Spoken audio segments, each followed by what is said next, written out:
Bawa bertenang. Bawa bertenang. Bukan tak boleh dia macam geram kan. Dia tengok vape pun macam karipap. Dia tengok rokok pun nampak macam nasi biryani.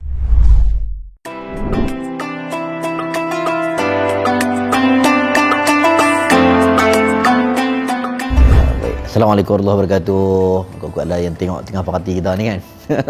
Cerita tentang Ramadan. Sebenarnya Al-Quran bagi tahu dengan clear tau. Ayyamam ma'dudat. Hari itu spesifik, ditentukan. Mula-mula dia tak bagi tahu bila. Dia kata kamu diwajibkan puasa, kutiba alaikumusiyam kama kutiba alal ladzina min qablikum la'allakum tattaqun. Dia punya style ayat penceritaan itu dia gambarkan seolah-olah macam tak tahu mana pun puasa. Orang dulu pun puasa juga. Kan? Semua agama hampir ritual untuk dekatkan diri dengan Tuhan. Even Yahudi, Nasrani, Buddha, Hindu pun dia ada ritual puasa. Cuma mungkin beza sikit dengan kita cara puasa. Jadi, kemudian dia tak bagi tahu bila. Akhirnya datang satu ayat, ayyamam ma'dudat. Hari itu spesifik. Kamu tak boleh nak ganti bulan Syawal, tak boleh ganti pada bulan lain.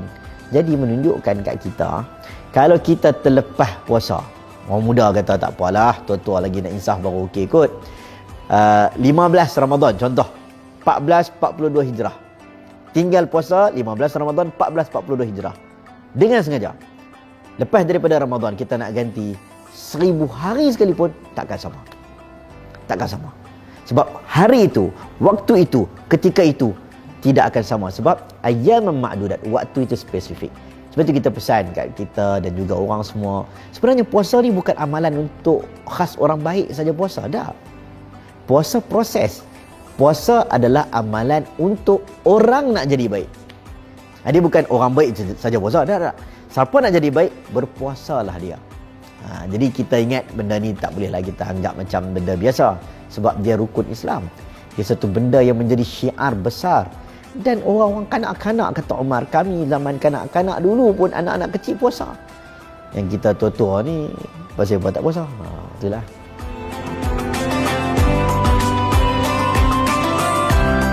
Kira dia menyanyi Ramadan tiba kan. Tapi dia sendiri tak betul-betul betul-betul menghargai, appreciate Ramadan tu. Sebab kalau ikut Ibn Rajab Al-Hambali ni, tokoh ulama dalam Lataiful Ma'arif kitab dia, dia kata orang dulu, sebab kita dalam agama ni kita ikut orang dulu.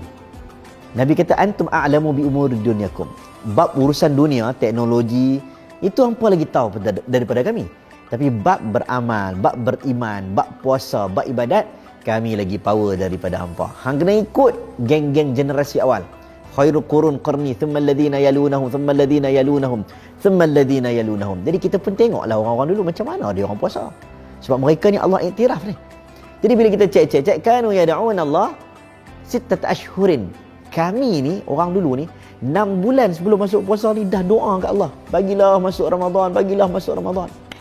Habis puasa doa pula 6 bulan selepas itu. Ya Allah, terimalah amalan kami dalam puasa, terimalah amalan kami dalam Ramadan. Bermaksud setahun tu memang dia orang otak dia duk fikir Ramadan je. Tapi yang tadi tu betul-betul dah nampak peluang masuk bulan Ramadan, Allah bagi masuk. Tapi tak ambil peluang. Sebab tu saya ingat ada satu hadis Nabi ini. Hadis ni menakutkan kita. Sebab puasa ni betul lah, buat amalan sunat dapat pahala bergali ganda. Buat apa? Amalan sunat dapat pahala wajib. Banyak. Cerita tentang buat sunat dapat pahala ni. Tapi mungkin orang terlepas pandang. Nabi pernah doa. Bukan Nabi doa tau. Jibril doa. Nabi dengan Jibril. Ni Jibril. La ya'sunallah. Jibril doa, Nabi aminkan pula. Apa doa Jibril? Yang Nabi amin tu. Ini doa yang takut untuk kita dengar, iaitu Nabi aminkan doa Jibril. Katanya, man adraka Ramadan, siapa sempat masuk bulan Ramadan, fansalakha fihi, dia keluar daripada bulan Ramadan, kemudian dia keluar pada bulan Ramadan, falam yughfar lah, dia keluar daripada bulan Ramadan, Allah tak ampun dosa dia. Celakalah orang itu, kata Jibril. Nabi kata amin. Maksudnya dah Allah bagi bulan Ramadan seolah-olah macam confirm Allah nak ampun dosa kamu. Tapi ada orang masuk bulan Ramadan sekalipun tak pernah istighfar pada Allah, tak pernah minta ampun.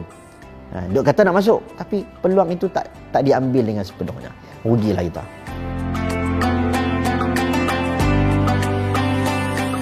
Dia Dia kalau ikut di BKL, apa majlis-majlis perbandaran pun sebut benda sama. Dia cakap bilangan sampah meningkat berapa tan berbanding bulan-bulan yang lain. Ini tiap-tiap tahun kita dengar. Sebab manusia ni ada tabiat dia.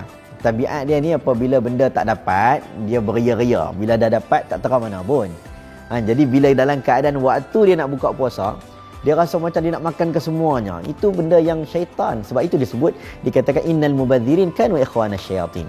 Syaitan ni dia suka bisik kat telinga kita. Bisik-bisik kat telinga kita bahawa kamu perlu lebih, kamu perlu dapat lebih. Zuyyina lin-nasi hubbus syahwat minan nisa' wal banin wal qanatiril muqantarati minadh dhahabi wal fiddah. Dalam jiwa manusia ini dihias bagi nampak cantik. Macam-macam lah syahwat-syahwat itu. Syahwat wanita, syahwat kenderaan, syahwat makanan, syahwat-syahwat. Menggambarkan benda itu akan dipresent begitu cantik.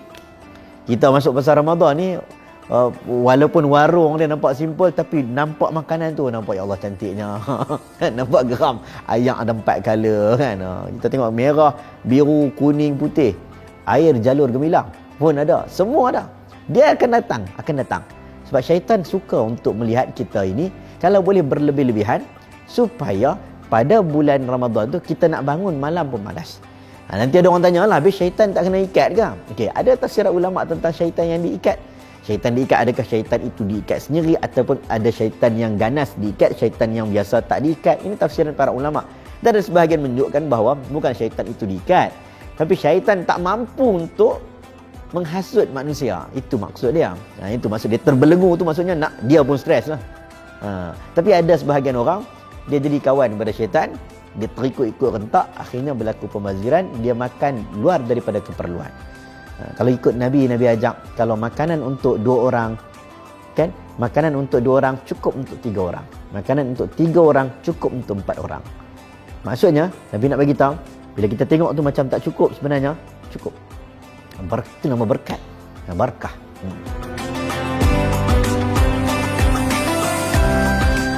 Dia macam ni. Dia kalau kita bincang tu ada bab hukum, ada bab kita panggil targhib wa tarhib. Targhib wa tarhib ni adalah galakan, ancaman. Ini semua bentuk-bentuk motivasi ya.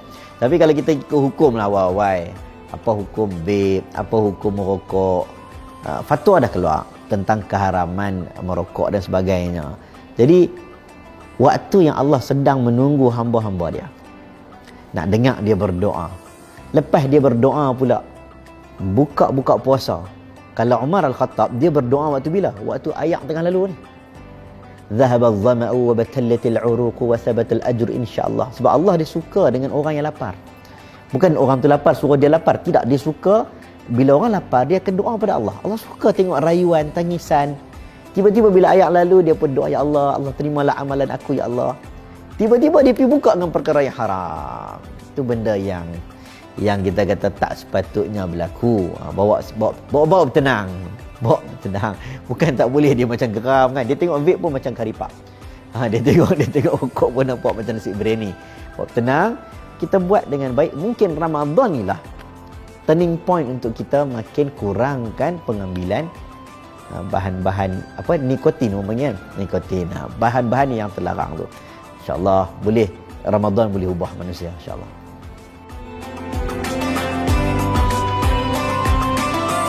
Okey, memang ada banyak kaul tentang memasukkan sesuatu ke dalam rongga tubuh badan. Swab test ni apa dia? Dia masuk alat dekat rongga yang zahir. Jadi rongga zahir ni antaranya hidung, mulut, telinga, kubul dan dubur. Itu zahir. Injection tak ada masalah. Injection, tengok injection apa. Kalau injection bagi sumber makanan, tenaga, tak boleh. Tapi kalau injection insulin, ubat, tak ada masalah. Ni isu dia masuk dalam rongga yang terbuka, zahir. Kemudian rongga terbuka pula ada zahir dan batin. Yang biasa macam kita komok ayak, boleh, tak ada masalah. Masukkan air dalam hidung, boleh. Yang tak boleh dalam mazhab Syafi'i adalah bahagian batin, belah dalam tu. Kalau hidung pun belah dalam. Hakikatnya swab test dilalui dengan cara masuk sampai ke bahagian batin. Jaufun dia masuk dalam tu kan, khusyum tu. Jadi benda itu menjadi perbezaan pandangan ulama. Dalam mazhab Syafi'i kata batal. Dalam mazhab Malik dan sebahagian pandangan lagi kata tidak batal, asalkan tidak memasuk sesuatu yang berunsur cecair ataupun yang boleh bagi tenaga ke dalam perut. Sebab yang difahami dengan masukkan sesuatu ke dalam rongga badan adalah nak bagi kenyang perut, itu maksud dia. Tapi mazhab Syafi'i kata no. Masuk sikit, walaupun bukan cecair, kayu ke apa benda pun tak boleh. Zahir boleh, dalam-dalam sangat tak boleh. Lalu kita macam mana dengan keadaan sekarang? Akhirnya benda ini memerlukan fatwa terkini. Kena dapat konfirmasi daripada ulama-ulama zaman hari ini. Dengan keadaan perubatan dan sebagainya, akhirnya fatwa keluar. Dah keluar dah settle dah. Ini settle issue. Fatwa keluar, mengambil kira maslahah dan mafsadah, macam-macam lagi pengambil kiraan yang melihat pelbagai konteks. Mereka mengatakan tidak batal puasa, tak perlu qada dan tidak membatalkan puasa. Jadi kita senang. Ada orang kata A, ada orang kata B, ada orang kata C. Apa fungsi fatwa? Fatwa adalah pemutus. Bagi kata-kata A, B, C, aku cakap ni, okey, settle. Jadi kita ikutlah fatwa, tak batal puasa.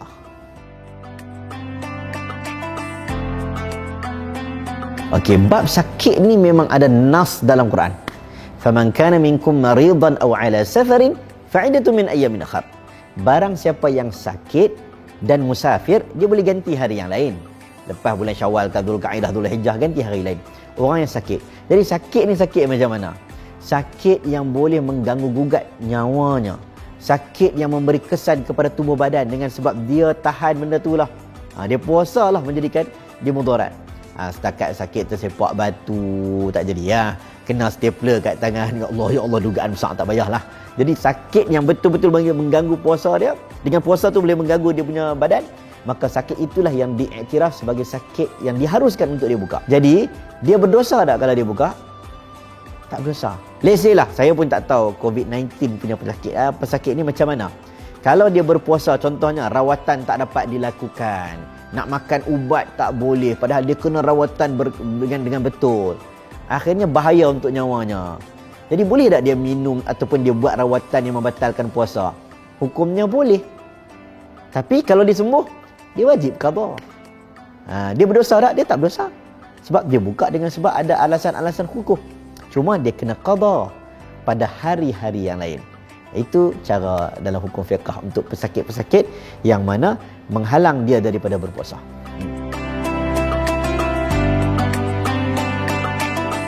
Okey, baik. Memang ada pandangan kata makruh dan sebagainya, tapi tak kata batal. Rasa bukan rasa ambil satu senduk tu rasa. Itu bukan rasa, itu makan terus. Rasa ni dekat lidah. Sebab dalam kaedah Islam ada satu istilah dipanggil umum mubalwa. Mubalwa ni maksudnya benda dimaafkan sebab terlalu sedikit. Saya bagi contoh lah.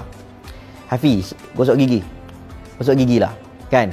Komuk habis dah, tapi ada rasa sikit-sikit tak? Sedap pula kan? Sedap pula kan? Kalau sedap, kalau rasa seketik ubat gigi tu tak jadilah. Macam kita komuk mulut, ada tak sikit kita rasa macam ayak yang kita komuk tu masuk? Ada. Nabi bagi tak komuk mulut? Nabi kata boleh kamu komur mulut, masukkan air dalam hidung, cuma jangan berlebih-lebihan. Tapi dan kita komuk mulut, hakikatnya semua orang akan rasa sedikit, tak banyak pun sikit. Hakikat dia, batal tak batal puasa dengan komuk mulut? Tak batal. Kenapa? Sebab terlalu sedikit yang memustahilkan benda itu dielakkan. Sukar nak elak. Jadi dalam keadaan kita masak, mungkin kalau kita seorang ni tak payahlah rasa sangat kan. Tapi kalau kita masak melibatkan ramai orang, orang nak rasa macam mana, dan benda itu letak di hujung lidah sahaja, bukan ambil faham-faham lah, letak hujung lidah saja, lepas tu nak komuk mulut balik boleh, maka ianya diharuskan. Walaupun dalam mazhab Syafi'i kata makruh dengan sebab orang yang taladzuz ni maksudnya dia sikit-sikit dia rasa hujung lidah, ya rasa semua makanan dia rasa, yang penting tak boleh. Tapi kalau kita jenis ambil sekadarnya, sedikitnya, dimaafkan.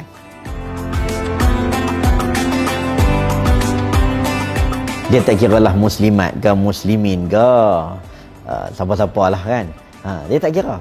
Dia, isu dia sekarang, ibadat yang bersifat peribadi boleh tak dipertayangkan kepada orang? Ada ulama mengatakan boleh, sebab Nabi pernah menyebut man sanna bi sunnatin hasanatin, siapa yang tunjuk contoh yang baik dan diikuti oleh orang. Kawan-kawan dia lah kata kan, dia ni tak pernah pergi semayang, tiba-tiba dia ni kaki rock, gangster, dia tagak gambar aku semayang dekat masjid sekian. Kawan yang lain kata, dia pun dah semayang, takkan hang tak semayang? Dia bagi contoh teladan yang baik, hukumnya boleh. In tubdus sadaqat fa ni'mahi wa in tukhfuha wa tu'tuhal fuqara fa huwa khairul lakum. Kalau kamu zahirkan sedekah kamu, kan? Zahirkan sedekah kamu ataupun sembunyi-sembunyi, dua-dua boleh. Asalkan niat kamu betul. Walaupun ada hadis kata bagi tangan kanan, tangan kiri tak nampak, itu kelebihan. Tapi kalau ada orang nak bagi contoh yang terbaik, diharuskan. Cumanya tak payahlah kerap-kerap sangat. Semua dia kan sampai bawa GoPro atas kepala waktu tahiyat. Tak payahlah. Dia pada-pada. Sebab ulama sampai satu tahap, ulama kata pagi hari kamu berpuasa, bubuh minyak zaitun, pakai pakaian kemas, jangan nampak lemah. Kenapa? Ni bab tasawuf. Kenapa jangan bagi nampak lemah? Supaya kamu tak ada orang tanya, kenapa nampak loy sangat, lemah sangat hari ni? Kita nak bagi tahu semalam penat sembahyang tahajud. Tak, bagi nampak kemas. Tak payah tunjuk. Simpan amalan kita. Hanya Allah SWT. Ini satu sunnah yang mungkin ramai orang lupa pada hari ini, iaitu menyimpan amalan untuk Allah SWT semata-mata. Yang ni jarang orang buat. Ali Zainal Abidin, ada cucik Nabi SAW. Apa dia buat? Dia meninggal dunia, baru orang tahu, kata dialah yang sebelum-sebelum ni duk hantar bekalan dekat rumah-rumah orang. Belakang badan dia ada kesan hitam, bawah mata dia ada kesan hitam. Kesan hitam main mana? Orang duk mandi jenazah dia. Kesan hitam daripada setiap malam menangis semayang kepada Allah SWT. Dan kesan hitam sebab duk angkat barang, duk pi bagi makanan pada rumah-rumah orang setiap malam. Dia meninggal saja, bekalan terputus, baru orang tahu. Ikhlasnya mereka ini, saat mati Allah buka. Inilah orang yang buat amal soleh. Kita takut dah, kita nak tunjuk ke orang, tiba-tiba tak ada terang mana sangat pun. Malam tu je lah, malam ni tak ada haji isteri dah. Terpulang, bergantung pada niat.